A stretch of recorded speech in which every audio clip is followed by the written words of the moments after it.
L-Uffiċċju Nazzjonali tal-Istatistika ppubblika tarif dwar il-qagħda tal-impjiegi f'Lulju ta' din is-sena u għal darb'oħra kienet irreġistrata żieda fin-numru ta' persuni jaħdmu. In-numri ppubblikati juru kif bejn il-bidu tal-amministrazzjoni preżenti u Lulju kien hemm żieda ta' 6,869 impjieg fis-settur privat.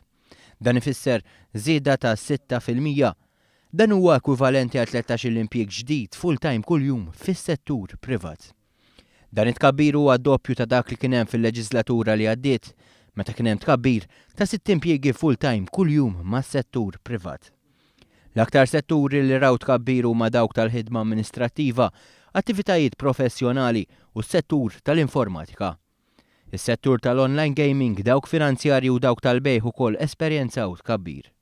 Għalkemm mhux bl-istess rata, setturi tradizzjonali bħal manifattura, il-kostruzzjoni u turiżmu wkoll irreġistraw żidiet. F'Għawdex kien hemm żieda ta' 770 impjieg ġdid, dan f'inqas minn sentejn. Il-figuri tal-ITC juru wkoll kif mill-bidu ta' din l-amministrazzjoni kien hemm tkabbir ta' 6,800 impjieg part-time, żieda konsiderevoli ta' 12%. Fi stqarrija b'reazzjoni għal dawn iċ-ċifri l-Gvern qal li bil-miżuri mħabbra fil-baġit huwa impenjat li jkompli jaħdem ħalli aktar nies ikomplu jidħlu fid-dinja tax-xogħol. Intqal ukoll li għalkemm il-qatt f'pajjiżna naqas għal livelli rekord, il-Gvern jemmen li qed hemm potenzjal ta' tkabbir fis-suq tax-xogħol.